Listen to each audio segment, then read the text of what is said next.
hello. There certainly are an awful lot of ships coming to the Big Harbor this morning. You know, even though it's winter, and I can't always see out my frosty window. My special radio here, that's my eye on the harbor. Roger, out. You know, I can hear all the ships coming in over this radio. They call me just before they arrive, so I can tell the dispatcher to send the pilot boats and the tugs out to meet them. It's like a big team, everybody working together, and no one part of the team is any more important than the others. Take my radio here now. Now, what would happen if one part thought that it was more important than the rest? What do you think? You'd have a disaster. You know, the tugboats almost had a disaster not too long ago. They had a very big job to do all by themselves, and they forgot about teamwork. Whoa, what an incredible adventure that was. And you know, it happened on a winter's morning, just as fair and as frosty as this one. The first fingers of sunlight fell upon the sleeping tugs and tickled them awake. They opened their eyes and saw a most surprising sight.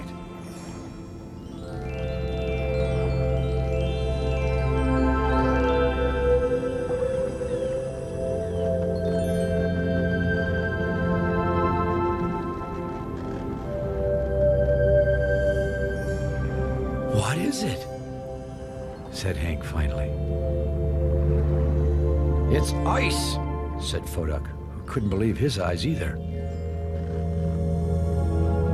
Overnight, big chunks of ice from the cold North Seas had drifted into the Big Harbor, pushed by the strong winter wind. Everything looked so different. Looks like the moon, whispered George. Or a valley of jewels, breathed Emily. The dispatcher was just as surprised as the tugs. See, the last time there'd been ice in the Big Harbor was over 100 years ago, but the biggest surprise was still to come. Tugboats, announced the dispatcher in his most serious voice. As you know, it is our solemn and ancient pledge to keep the Big Harbor open. Through wind, or rain, or snow, or ice. But today the pilot boats cannot go out into the ice. Now their hulls are too thin, so the harbor might have to be closed. Closed? The tugboats knew that would be dangerous for the ships out on the freezing ocean, who wouldn't be able to come into a safe, warm dock. Well, I decided that the tugboats must take charge. Now, their hulls were strong and stout, and their hearts were brave. It was the dispatcher's job to give them the news. Tugboats, he announced, today the pride of the Big Harbor depends on you. The dispatcher read off the day's work to be done, and the tugs listened quietly. But mostly they were thinking about pledges and pride and other important-sounding words. When the dispatcher had finished, the tugs turned and floated silently out into the harbor. Hooray! Shouted Theodore. We're in charge, said George. No pilots, tooted Foduck. The tugboat set to work. Emily and George went to move Bobby Barge. I should be in front, said Emily, because I can steer better around the ice. Well, said George, as if he were really thinking about Emily's idea. Then he said, no, I think I better be in charge of steering. Well, George went crashing right through the ice.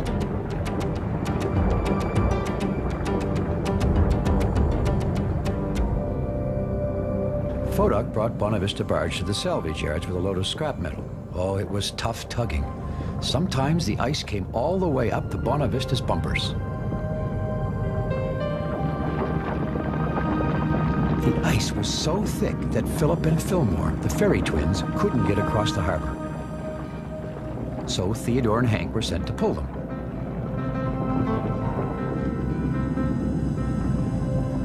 By the time they had made their final trip with the ferries, it was almost nighttime, and the two tugs realized they hadn't explored the ice at all. The ice seemed to be winking all around them in the winter twilight. Let's go out again, Theodore, said Hank. Do you think we're allowed? Wondered Theodore. We're in charge, said Hank. Okay, shouted the tugs, feeling the tickly ice under their hulls.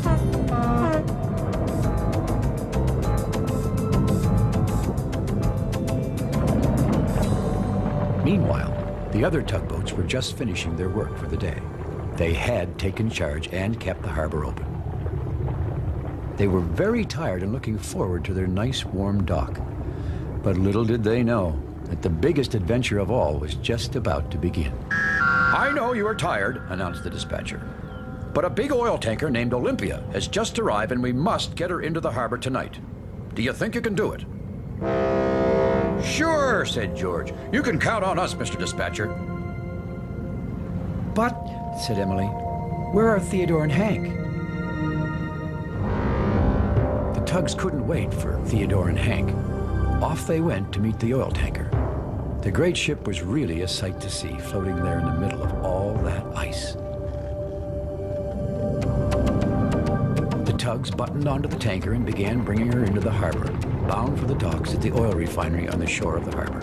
George went crashing through the ice again. His big twin engines went vroom, vroom, vroom. It was just about then that Foduk's radio crackled out a warning from the dispatcher. A giant icebreaker named Inverness was arriving in the harbor to clear ice. All the ships and boats were to return to their docks as soon as possible. We'd better hurry, called Emily.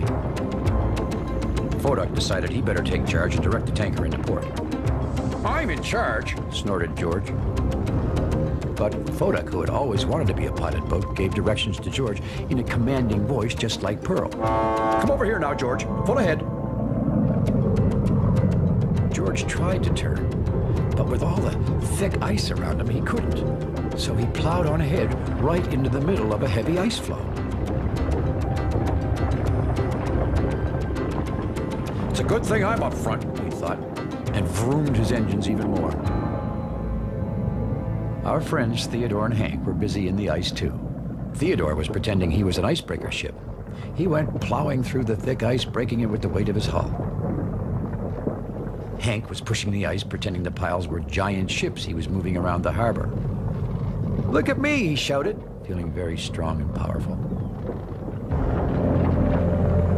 Meanwhile, George was still vrooming away. The ice seemed to be getting thicker and thicker, and he was feeling very hot, as if he had a fever. Said Emily to herself. Those clouds are very low. And then she saw the clouds were really smoke pouring from George's engines. George, turn off your engines, he shouted. They're getting too hot, called Foduk. George had to stop pulling right away, or else his engines might have been seriously damaged. He slowed down, almost to a stop. And that was a good thing, because Theodore and Hank were so busy moving ice around, they had not been paying attention to where they were going. They were heading straight for the ship. Theodore and Hank were very surprised to see the other tugs. Well, what are you doing here? They said. Working. And you should have been helping us, said George. Well, you should have gone where I told you, said Foduk to George. Well, you should have let me be in front, said Emily. The tugs all began to quarrel about who should have done what and what should have been done when. And then they heard a deep, deep horn. It was coming from far out on the ocean. But it made all the tugs shiver because they knew what it meant. The giant icebreaker was coming and they had to get out of her way. And they were still a long way from the dock at the oil refinery. It's all my fault, said George sadly. I wanted to be in charge, but I guess I didn't do what I was supposed to do. Me too, added Foduk. And me, said Theodore. And then Emily agreed. Oh, said Hank finally, and also me. Just then, they heard the icebreaker's horn again. And she sounded closer.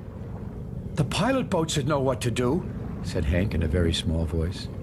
Hank's right, said Emily, thinking, Petra always says many tugs make light work. We should all work together.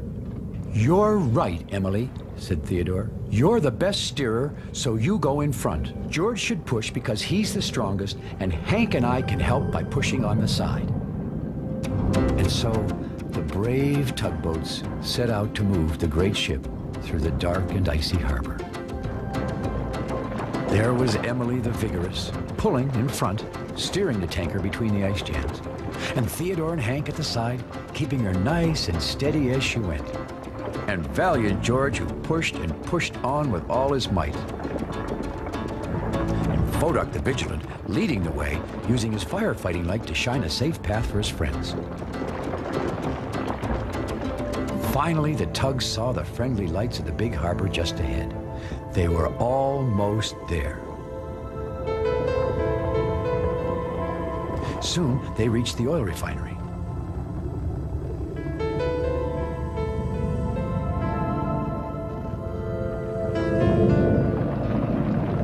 But docking that tanker proved to be the hardest job those tired tugs had ever faced. For the harder they pushed, the tighter the ice packed in between the tanker and the dock, until they couldn't budge her another inch no matter how they tried. Then they heard the icebreaker's deep horn again, but much closer now.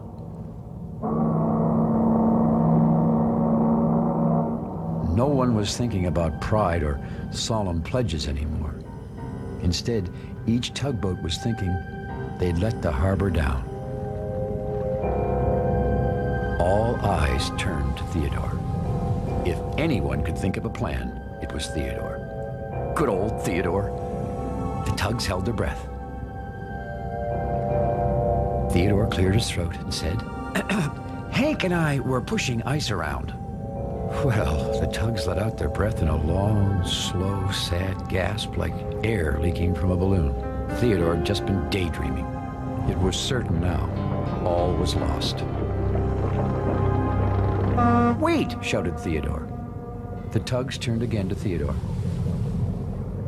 If Hank and I were pushing the ice around the harbor, why couldn't we all push it away here? That way we could dock the tanker. Well, that's exactly what they did. Theodore and Hank cleared away the ice. George and Emily pushed and pushed. And Vodok stayed close by and directed everyone. With all the tugs working together, the oil tanker was safely in her dock just as the icebreakers sounded her warning to clear the harbor. They had done it. The tugs all tooted their horns with pride. And even though they were very, very tired, they were very, very excited and couldn't wait to tell all the other ships and boats in the harbor about their great adventure, just as soon as they were back at their dock. Or maybe it might have to wait until the very next day. Well, everyone sure was proud of those tugboats. They worked together and they kept the harbor open. And the very next day, the pilot boats were able to go back to work. They sure were surprised by that big welcome back they got from the tugs. Well, the pilot boats and the tugs they're waiting for me to go back to work. And you know, they can count on me.